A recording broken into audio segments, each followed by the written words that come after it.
할렐루야, 성도 여러분, 어떻게 평안하셨습니까? 예, 그동안 40일 기간 동안에 이제 사순절이라는 긴 시간이 끝나고, 오늘 올해는 4월 17일을 우리가 부활주일로 섬기고 있습니다. 아무쪼록 오늘 이 시간 하나님의 귀하신 은혜를 생각하시고, 특별히 부활하셔서 지금 우리와 함께 계시는 우리 주님의 은총이 늘 성도님들 삶에 늘 충만하시기를 먼저 주님의 이름으로 축원합니다. 성도 여러분, 부활주를 맞이하게 되면 제일 먼저 떠오르는 것은 부활이죠.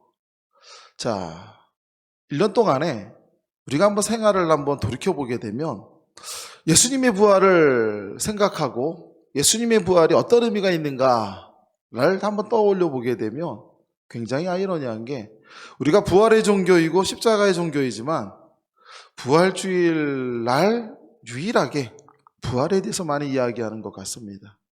성경 공부 시간이나 제자반 시간에 물론 부활에 대해서도 이야기하지만 말씀이나 우리가 성도들 삶 속에서 바라보게 되면 부활을 이야기하는 건 아이러니하게도 부활주일이거든요. 왜 우리는 이러한 부활의 의미에 대해서 깊게 생각하지 못할까라고 하는 거거든요. 오늘날 우리가 살아가는 세상은 굉장히 과학이 발달했다고 합니다. 최첨단을 발달하고 이제 세상을 넘어서 저 먼 우주를 탐사하는 시대가 도래했죠. 우리는 그러한 시대 속에 살아가고 있습니다. 이러한 시대에 모든 사람들이 과학적으로 입증되지 아니하고 알 수 없고 이해할 수 없는 죽은 자의 다시 살아남을 말한다라고 하는 것은 아마 굉장히 어려운 얘기가 될 것입니다. 하나님을 믿는 우리들이지만 우리들 가운데 정말로 부활에 대한 주님에 대한 확고한 신념과 믿음을 가지고 있는 사람이 얼마나 될까라고 질문을 한다면 하나님께서 우리의 마음을 살펴보셨을 때 얼마만큼의 사람이 그것을 믿고 있을까라는 걸 생각해 보면 또 다른 물음표가 아닌가 싶습니다. 성도 여러분, 그렇다면 성경에서 전하고 있는 이야기를 한번 들여다보게 되었을 때 성경에서는 많은 사람들이 과연 예수님의 부활에 대해서 믿고 있었을까? 혹은 알았을까? 혹은 받아들였을까? 듣고도 정말로 이러한 일이 일어날 수 있을까라고 작은 것의 가능성이라도 두었을까?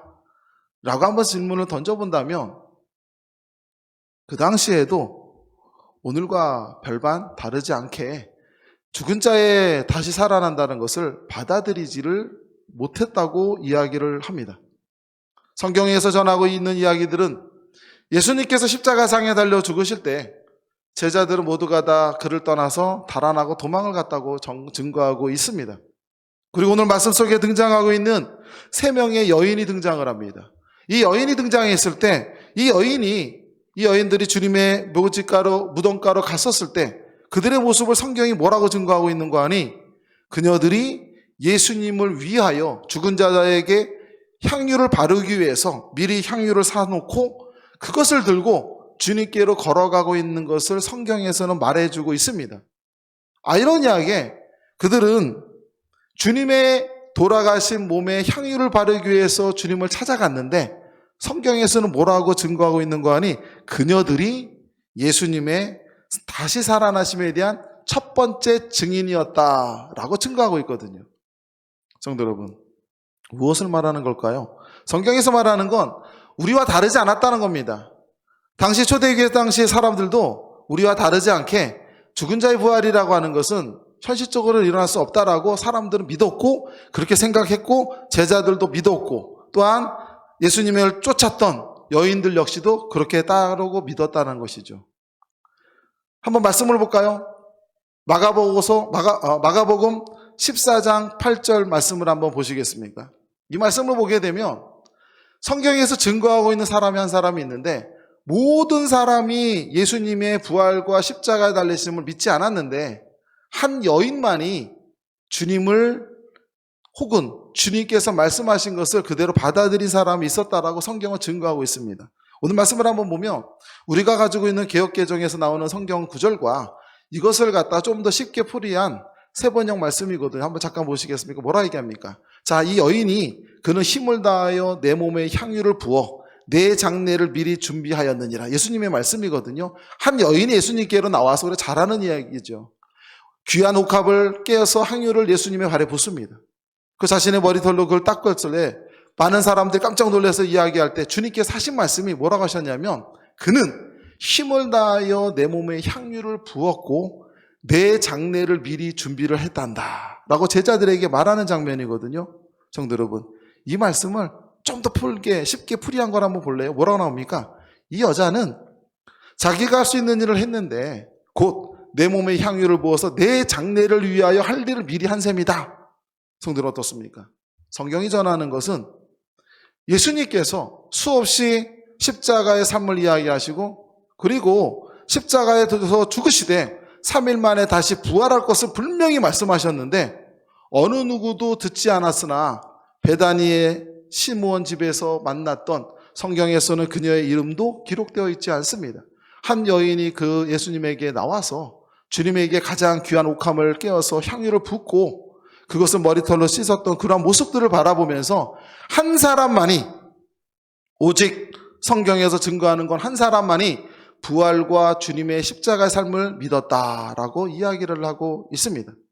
성도 여러분, 우리가 과연 이 땅의 삶을 살아가면서 부활의 주님을 받아들인다는 게 얼마나 어려운 이야기가 될까라는 얘기입니다. 먼저 성경에서 이야기하고 있는 말씀들을 통해서 한번 바라보면서 과연 예수님의 제자들과 우리들은 어떠한 모습을 가졌는지 말씀을 한번 통해서 보도록 하지요. 오늘 본문 말씀입니다. 마가복음 16장 1절로부터 3절까지 말씀을 한번 잠깐 보시겠습니까? 거기 말씀 보면 이런 얘기가 나오죠. 안식일이 지나서 이제 주님께서 십자가에 달려 죽으시고 3일이 되었던 날입니다. 그때 성경에서는 3명의 사람을 거론하고 있습니다. 막달라 마리아, 그 다음에 야고보의 어머니 마리아, 그리고 살로메가 이제 예수님께 바르기 위해서 향품을 미리 사두었다가 그것을 가져간다고 이야기하죠. 그러면 3절에 뭐라고 얘기합니까? 서로 말하되 누가 우리를 위해서 무덤의 문에서 돌을 굴려주리요 하더니, 성도 여러분, 무엇을 의미할까요? 예수님께서 부활하셨다라고 하는 사건들은 아무도 믿지 않았다는 겁니다. 성도 여러분, 이것은 어느 누가 일어날 것이라고 기대하지 않은 이야기고 역사적으로나 무엇으로나 현실적으로나 나타날 수 없는 사건이었거든요. 오늘날 우리가 그리스도인들이 세상을 살아가면서 믿지 않는 사람들에게 전파할 때 가장 어려운 말씀 가운데 하나는 바로 십자가의 구원함과 두 번째는 다시 사신 예수님에 대한 부활의 이야기입니다. 가장 어려운 이야기죠. 왜 예수께서 십자가에 달리신 것과 내 죄가 사함받은 게 무슨 상관이 있는가? 라고 하는 질문 앞에 우리는 어떻게 말을 해야 될지 망설일 때가 있고요. 가장 어려운 부분은 바로 무엇일까요? 너는 믿니? 정말로 죽은 자 살아났다는 것을? 라고 물어봤었을 때 우리는 무엇이라고 말을 할 수 있을까라고 하는 얘기거든요. 성도 여러분, 성경에서는 분명하게 이야기합니다. 아무도 믿지 않았다고. 한 사람만이 믿었는데 그 여인의 이름도 기록되어 있지 않지요. 아무도 믿지 않았다고 성경에서 이야기합니다. 하나의 이야기를 또 한번 해볼까요? 이제 예수님의 부활하신 모습을 보았던 세 여인이 이제 제자들에게 이야기를 합니다. 예수님께서 다시 사셨습니다. 그분이 갈릴리 먼저 가시고 여러분을 기다린다고 하십니다. 그때 제자들의 반응을 성경에서 증거하고 있습니다.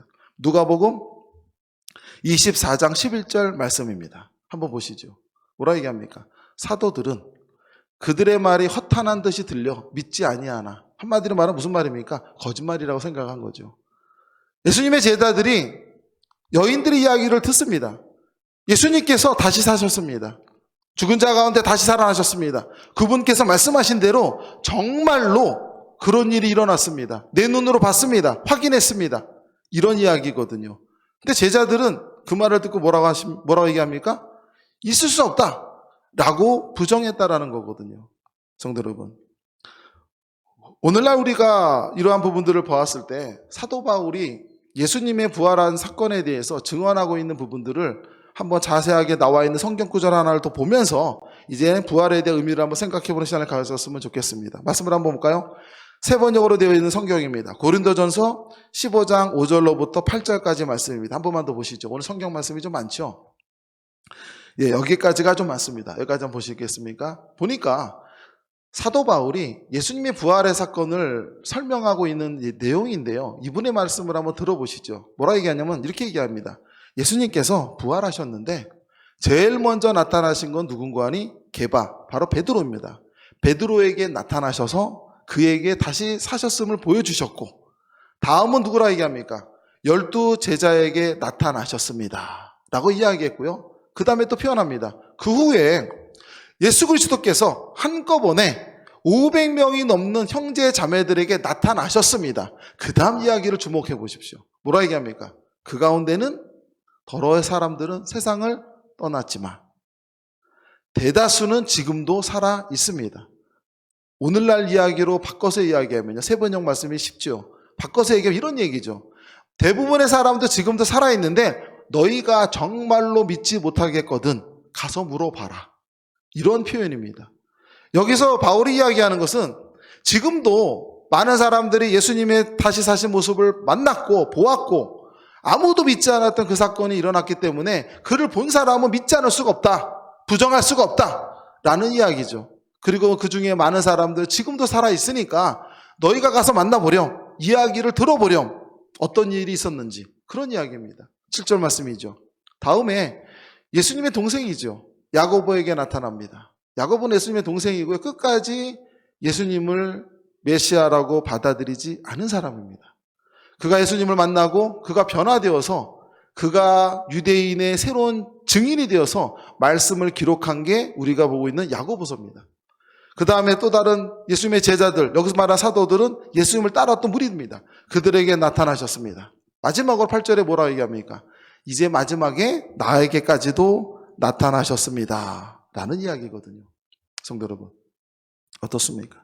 성경에서 증거하고 있는 건요, 우리에게 던져지는 하나의 질문이 있죠. 우리는 이런 생각을 합니다. 예수님이 과연 살아나셨을까? 우리들의 관심의 대상은 과연 예수님이 살아나셨는가? 죽은 자 가운데 살아나는 것이 가능한가? 있을 수 있는 이야기인가? 오늘날의 관심은 거기에 멈춰 있습니다. 2000년 전 당시로 돌아가서도 많은 사람들이 생각하는 건 무엇이냐면 과연 죽은 자가 살아나는 것이 가능한가? 라고 하는 것에 멈춰져 있지요. 그러고 생각을 합니다. 이게 가능한 이야기인가? 그러나 부활의 신앙이라고 하는 것은 여기에서 멈춰져서는 안 되는 겁니다. 예수님께서 말씀하셨던 부활의 신앙의 핵심이라고 하는 것은 내가 살아났다가 아니라 그로부터 시작이 된다라고 하는 새로운 말씀의 의미가 있는 거거든요. 제가 오늘 한 절만 더 보고 이제 예수님 부활에 대한 이야기를 한번 전해보도록 하겠습니다. 세 번역으로 되어 있는 사도행전 1장 3절 말씀이 한 번만 더 보시죠. 제가 사도행전 1장 3절 말씀을 보는 이유는 신약 성경 가운데 누가복음과 사도행전은 누가가 기록을 했습니다. 그분이 직접 발을 팔아서 직접 걸어다니면서 사람들을 만나고 그들의 이야기를 듣고 증거하고 기록한 성경이 누가복음과 사도행전이거든요. 이 말씀을 보시게 되면 얼마만큼 예수님에 대한 십자가 사건 이후에 부활에 대한 기록이 어떻게 기록됐는지 볼 수가 있습니다. 말씀을 한번 보시죠. 예수께서 고난을 받으신 뒤에 자기가 살아계심을 여러 가지로 증거로 드러내셨습니다. 사람들에게 다 만나고 보여주신 거죠. 그는 40일 동안 그들에게 여러 차례 나타나셨고 하나님 나라에 관한 일들을 말씀하셨습니다. 다른 말로 하면 미래에 일어날 일을 미리 알려주셨습니다 라는 이야기거든요. 이것을 누가가 직접 사람들을 통해서 만나고 듣고 그래서 그렇게 기록을 했다라고 하는 겁니다. 성도 여러분, 이제 우리는 한번 우리의 이야기를 한번 해보죠. 부활이라는 것이 무엇일까? 오늘날 우리에게 있어서는 부활이라고 하는 걸 어떻게 받아들여야 될까라고 하는 겁니다. 대부분의 부활의 신앙은 이렇게 생각을 합니다. 부활의 믿음이 무엇입니까? 저는 예수님께서 십자가에 달려 죽으셔서 우리의 죄를 구원하셨고 죽으신 지 3일 만에 다시 살아나셨음을 믿습니다. 성도 여러분, 이것은 부활의 신앙이 아니고요, 부활의 신앙의 시작인 겁니다. 예수님을 만난 자들은 우리와 같은 고백을 그들은 처음에 했습니다. 주님을 만나니까 그들 입에서 튀어나온 말은 무엇이었냐면 정말로 일어났구나 라는 이야기였거든요. 그 다음부터는 물음표가 들어갑니다. 어떠한 물음표가 들어가는 거 아니? 예수님이 부활하셔서 어떻게 됐냐라는 거죠. 예수님의 부활의 사건은 이미 알려졌던 사건이고 전파됐던 사건이고 예언되어졌던 사건이에요. 그러나 그 이야기를 들었던 사도와 믿음의 제자들은 믿지 않았던 거거든요. 왜 믿지 않았습니까? 그들이 바라봤던 예수님은 자신들이 만들어내는 예수님이에요. 자신들이 바라보는 메시아죠. 자신들에게 새로운 세상을 만들어서 괴단한 권력을 주고 명성을 낼 수 있고 자신의 이름을 드러낼 수 있는 그러한 메시아를 그들은 원했고 바라봤었는데, 그들이 만난 메시아는 힘없이 십자가의 상에 달려 죽은 자였거든요. 그런 이 메시아를 바라보면서 그들 절망감에 빠졌던 거죠. 그들이 빠진 절망감은 무엇이었냐면 자신이 만든 예수님이 십자가에 죽는 그런 절망감이었던 거예요. 예수님은 처음도 예수님이었고 처음부터 메시아였고 십자가에 매달린 그 순간에도 메시아였지만, 예수님을 쫓았던 제자들은 자신이 쫓았고 자신이 만들어냈던 환상의 예수가 십자가에 죽는, 무너지는 것이었거든요. 그들이 예수님이 십자가 달린 것을 보고 자신이 바라봤던 환상의 예수님이 죽는 것이었어요. 그러나 예수께서 다시 사셔서 그들 앞에 나타나십니다. 이거 충격입니다. 이 충격은 어느 정도의 충격인가 하니 그들에게 질문을 던지시는 거예요. 예수님께서 그들 앞에 나타나시면서 던지는 질문은, 이제 내가 말한 대로 다시 살아났는데 이제부터 너희는 어떻게 할 거니? 라는 질문이죠. 이것이 바로 부활의 신앙이 갖는 핵심입니다. 오늘날 우리가 생각하는 것은 너무 초보적인 데 머물러 있지요. 예수님이 부활하셨을까? 믿어도 될까? 믿을 수 있을까? 성도 여러분, 그것이 아니라는 겁니다. 이야기를 한번 해볼까요? 오늘날 무신론자들의 대부요 아버지라 말할 수 있는 니체가 우리 너무나 잘 아는 유명한 선언입니다. 신은 죽었다 라고 하는 선언을 합니다. 이 선언의 핵심은 무엇이냐면요, 더 이상 우리가 세상을 살아가는 데 있어서 하나님은 필요하지 않습니다 라는 선언이에요. 니체가 선언했던 건 무엇이냐, 세상에 살아갈 때 우리 힘으로 충분히 살아갈 수 있기 때문에 더 이상 하나님은 필요하지 않습니다 라고 선언을 했습니다. 많은 그리스도인들이 놀랍니다. 그리고 화들짝 놀라서 이야기를 하죠. 무슨 소리냐? 근데요, 이제는 이야기는 굉장히 초보적인 이야기입니다. 2017년에 유럽과 미국과 캐나다를 뒤흔들었던 책이 한 권이 있습니다. 그거는 유발 노아 하랄이라고 하는 사람이 쓴 책인데요, 호모 데우스라는 책이에요. 이 말의 의미는 뭐냐면 인간이 신이다, 제목이 이겁니다. 인간 신이라는 제목이죠. 그 책은 핵심은 한 가지입니다. 이제는 신이 필요한 것이 아니라 인간이 바로 하나님이다, 인간이 바로 신이다 라는 것을, 이 세상에 새로운 키워드를 던진 책이거든요. 이제부터 세상에 있는 많은 사람들이요, 종교라고 하는 거, 기독교든 모든 종교라고 하는 것은 과학이라고 하는 것에 그림자 속에 기생한다고 이야기하고, 무슨 얘기인가 하니 과학으로 입증하지 못한 것만이 그 속에서 종교는 숨어 있다라는 이야기예요. 그러므로 과학이 발달하게 되면 모든 것이 꺼풀이 베끼듯이 베껴져서 종교는 사라지고 말 것이다 라고 하는 걸 선언하면서 그가 이야기한 게 바로 우리가 신입니다 라는 이야기를 했거든요. 성도 여러분, 우리는 이런 세상에 부활을 이야기하고 있습니다. 부활이라고 하는 것은 무엇일까요? 부활이라고 하는 건 과학적인 언어로서 표현할 수 있는 것이 아니죠. 그것은 바로 신비예요. 신비 그 자체인데 우리는 그것을 갖다가 과학적인 언어, 새로운 언어로 만들려고 하니까 그것이 이루어지지 않는 거거든요. 성도, 이제부터 부활의 의미를 한번 찾아보죠. 베드로전서 1장 3절 말씀을 한번 보시겠습니까? 이렇게 성경은 이야기합니다. 베드로가 이야기하는 거예요. 우리 주 예수 그리스도의 아버지 하나님을 찬송하리로다. 그의 많으신 긍휼대로 예수 그리스도를 죽은 자 가운데 부활하게 하심으로 말미암아 우리를 거듭나게 하사 뭐가 있게 했다고요? 산소망이 있게 하셨습니다 라는 이야기거든요. 성도 여러분, 왜 산소망일까요? 초대교회 당시에 부활이라고 하는 건요, 역사적 사실로 받아들여졌습니다. 많은 사람들이 그걸 보면서 실제적 사건으로 보았거든요. 사람들이 실제로 예수님을 만났다는 증거가 있고요, 많은 이들이 그 주님을 만납니다. 그리고 그 산 증인들을 바라보면서 이제 우리가 하나님을 믿고 예수 그리스도를 받아들이고 살아가는 것이 진정으로 헛된 기대가 아니구나 라고 하는 것을 믿게 되지요. 그래서 새로운 역사가 일어납니다. 그것이 바로 무엇입니까? 초대교회 당시에 엄청난 핍박과 어려움이 있었을 때, 그들이 순교장에 나가서 순교지로 죽었을 때 그들은 바로 무엇을 바라봤는가 하니 부활의 주님을 보았기에 그들은 감히 그러한 형장의 이슬로 사라질 수가 있었던 것 아니겠습니까? 성도 여러분. 그리고 그들이 자신을 그 자리에서 내몰았던 많은 사람들을 위해서 기도하는 모습으로 바라보고 오히려 그들을 핍박하고 죽음의 자리로 내몬 사람들이 공포에 떨게 되지요. 왜? 저들은 도대체 어찌하여서 저렇게까지 하나님을 믿을 수 있으며 예수님에 대한 믿음을 가질 수가 있을까라고 하는 두려움입니다. 왜 그랬을까요? 그것은 바로 부활에 대한 참다운 소망이 있었기 때문입니다. 성도 여러분, 오늘날 우리가 세상을 살아가는 많은 사람들은 희망을 갖고 살아갑니다. 오늘날 우리가 세상을 살아가는 사람들 소망이 다 있어요.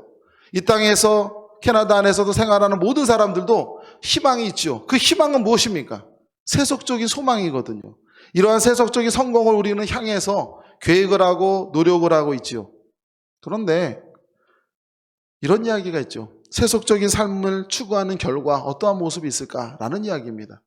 오늘날 대부분의 많은 선진국 가운데 나타나는 부정적인 현실들이 있습니다. 그것은 바로 무엇인가 하는 이런 모습이죠. 사회에 대한 불만이 넘칩니다. 우울한 사람들이 넘치고요. 마약에 남용이 되고 절망에 빠지고 또 중독에 빠지고 어디 그뿐입니까? 외로움이 넘쳐나고 이제는 성정체성까지 흔들리는 시대가 도래하고 있지요. 어떠한 조사해 보니까 캐나다에 있는 사람들, 시민들 중에 20%의 사람들이 약물 치료를 받고 있고 심리 치료를 받고 있다는 통계가 실제로 존재합니다. 이러한 이야기가 기록이 된 것은 가난하고 못 살고 형편없이 어려운 나라의 이야기가 결단코 아닙니다. 세계적으로 가장 우리가 잘 아는 이야기죠. 세계적으로 가장 자살률이 가장 많은 나라 어느 나라인지 너무나 잘 아시죠. 그 나라 우리 한국은 어떻습니까? 세속적인 자본주의가 굉장히 확대되고 높게까지 올라간 나라예요. 모든 통계치가 가리키고 있는 것은 바로 무엇이냐면요. 과학이 발달하고 사회가 발달하고 문명이 발달하고 그렇게 되면 될수록 많은 사람들이 풍요로워지고 풍족해지고 풍요로움과 풍족함이 넘쳐날수록 우리에게 행복을 가져다 준다라고 하는 기술과학에 대한 환상은 깨지고 있다는 거거든요. 현대과학이 우리에게 줬던 모토는 과학이 발달할수록 삶이 풍족해지고 우리의 생활은 행복으로 넘칩니다. 이것이 바로 기술과학의 모토입니다. 그러나 지금 세상에 나타난 현상들은 무엇입니까? 그러지가 않다라는 거예요. 그리고 우리는 모두가 다 그러한 삶을 좀 살고 있지 않습니까? 21세기를 넘어가는 이 시대에 과학 만능을 달린다는 이 시대에 전 세계에 퍼져 있는 모든 코로나를 모았을 때 무게가 2kg도 안 된다고 하죠. 불과 200g도 안 되는 그것 하나를 극복하지 못하는 게 오늘날 우리의 모습입니다. 이렇게까지 과학이 발달한다 할지라도 오늘날 우리에게는 무엇입니까? 아무런 소망과 희망을 주지 못한다라는 거예요.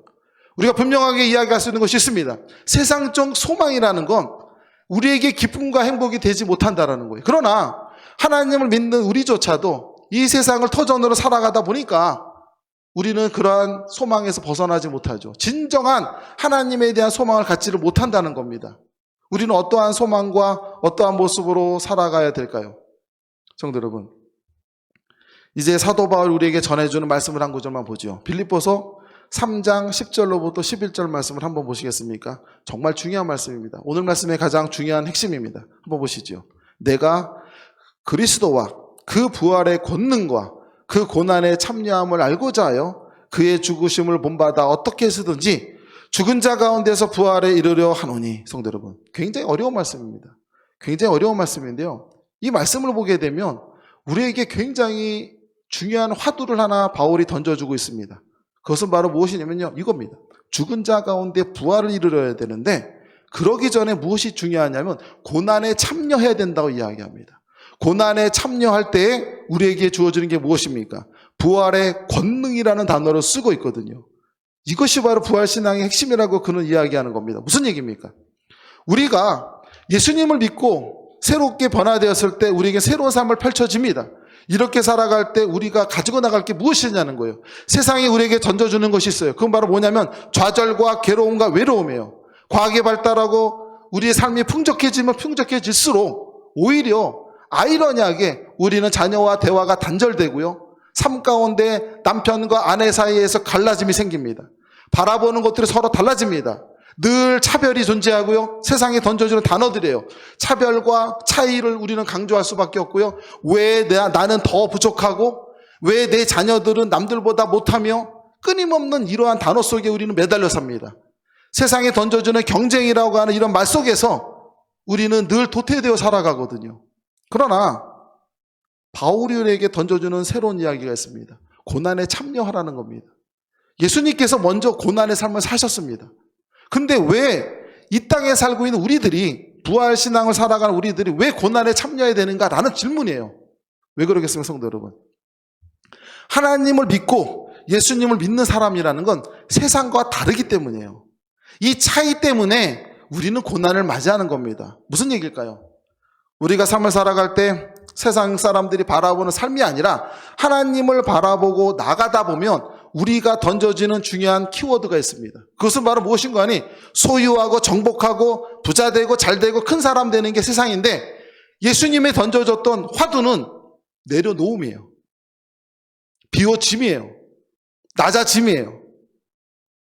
그리고 주님이 이야기하시죠. 너희의 잔이 비워지면 비워질수록 하나님께서 채우신다라는 말이거든요. 무슨 얘기일까요?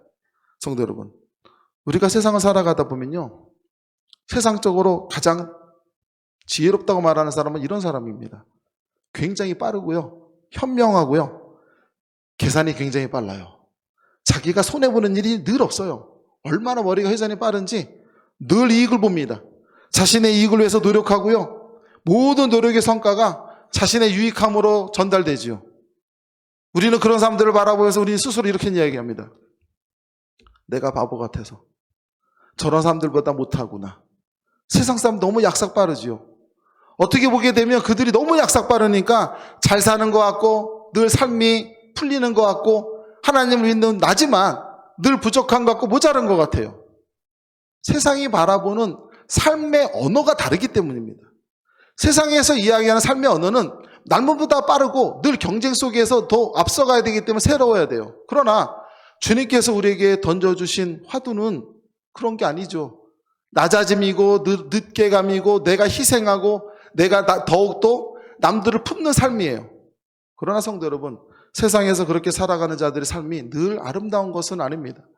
인생이라는 게 목회를 하고 많은 사람들을 만나보게 되면 그렇게 살았던 사람들은 똑같이 다른 사람들에게 똑같이 그런 대접을 받고 인생이라는 건 늘 돌려받는 삶이더라고요. 세상이라는 거 헛되는 것은 없는 것 같습니다. 아무리 재산을 쌓아놓고 모아놓고 하더라도 자식들에 의해서 모든 것이 사라져서 노년의 힘든 삶도 역시 저는 보아왔습니다. 그러나 성도 여러분, 주님께서 우리에게 이야기하는 삶의 모습이 있습니다. 고난에 참여하라는 겁니다. 내가 먼저 낮아지는 사람들은요, 남을 먼저 생각하게 됩니다. 내가 비워진 사람은요, 남의 형편을 돌아보게 되지요. 남의 형편을 돌아보게 되면서 그들이 세상에 살아가면서 받았던 상처들, 괴로움들을 내가 품게 되지요. 예수님이 그런 삶을 사셨거든요. 낮아진 삶이에요. 그런 삶을 살다 보면 내가 그들을 이해하다 보면 내가 괴롭습니다. 내가 다른 사람의 아픔을 듣고 그 아픔에 동참한다는 건 내가 그 아픔을 내게 가지고 와서 내가 그 고난을 겪는 거거든요. 그러한 아픔과 고난을 겪는 것, 이것이 바로 고난에 동참하라는 사도 바울의 말씀이거든요. 그러할 때 그는 무엇이라고 이야기합니까? 부활의 권능이 나타난다 합니다. 무슨 얘기예요? 주님께 이렇게 이야기하시겠죠. 사랑하는 나의 형제요, 사랑하는 나의 자매야, 하나님을 믿고 너가 내려놓고 너 자신을 비우고 먼저 남을 사랑하고 믿음의 형제 자매를 위해서 너 자신을 죽이는 삶을 살아간다면 죽은 자 가운데 부활을 일으키신 그 하나님이 나와 우리를 일으켜서 바로 우리의 삶 가운데 부활의 권능을 드러내신다라는 말씀이거든요.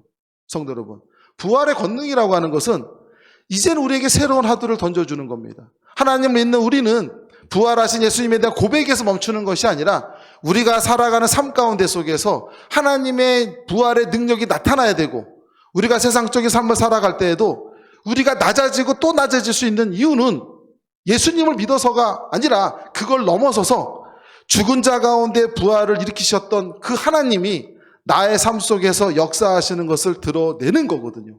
성도 여러분, 부활의 사건은 비과학적인 사건이 아닌 겁니다. 이건 언어가 다른 거예요. 부활은 과거로 표현할 수 있는 단어가 아닙니다. 부활의 사건은 비과학적인 단어가 아니라 부활의 사건이라고 하는 것은 신비라고 표현하는 겁니다. 그래서 많은 학자들과 지식인들은 부활을 비과학적이라는 단어를 쓰지 않습니다. 그것을 뭐라고 표현하냐면 신비라고 표현하고 종교적 신비라고 표현을 하고 있는 겁니다. 왜 그럴까요? 아니라고 말할 수 없기 때문입니다. 분명한 증거들이 있고 분명한 역사적 증거들이 나와 있는 상황에서 이것이 과연 비과학이고 있을 수 없는 얘기다, 치부할 수 없다라는 표현들이거든요. 성도 여러분, 이제 우리에게 주님께서 새로운 화두를 던져주십니다. 과연 우리는 이 땅의 삶을 살아갈 때 어떠한 믿음으로 살아가겠는가라는 겁니다. 언제까지 우리는 하나님께서 죽은 자 가운데 예수님을 살아나셨습니다, 이것을 나는 믿습니다, 아멘입니다, 여기에 멈춰 있을 것인가? 아니면 이것을 넘어서서 부활의 신앙이 내 가운데 나타나서 하나님께서 죽은 자를 살리셨던 그 하나님 믿으며 오늘의 삶을 살아갈 때 주님께서 고난에 동참하라는 말씀 속에 내가 좀 더 낮아지고 남을 위해서 희생하고 남을 위해서 노력하는 삶이 내가 바보가 된 삶이 아니라 하나님이 내게 복을 주는 인생이요, 내게 축복 주는 삶이요, 내게 길을 열어주는 인생이라는 것을 체험한다면 우리는 놀라운 축복의 은혜 가운데 놓이지 않겠습니까? 성도 여러분, 이러한 삶을 우리가 살아가기를 소망합니다. 성도 여러분, 이제 부활절입니다. 남은 시간 가운데 속에서 하나님 믿으시면서 부활의 하나님이, 부활을 일으키신 그 하나님이 우리 삶과 함께 하십니다. 성령과 함께 하시는 그 은혜를 기억하시면서 우리가 좀 더 세상 가운데 살아갈 때 믿음 형제 자매 가운데 좀 더 낮아지시고 내가 먼저 양보하고 내가 먼저 그를 섬긴다면 성도 여러분, 하나님의 놀라운 은혜가 우리 삶 가운데 넘쳐날 줄로 믿습니다. 아무쪼록 귀한 은혜 가운데 살아가신 우리 모든 한길교 성도들 다 되시기를 주님의 이름으로 축원합니다.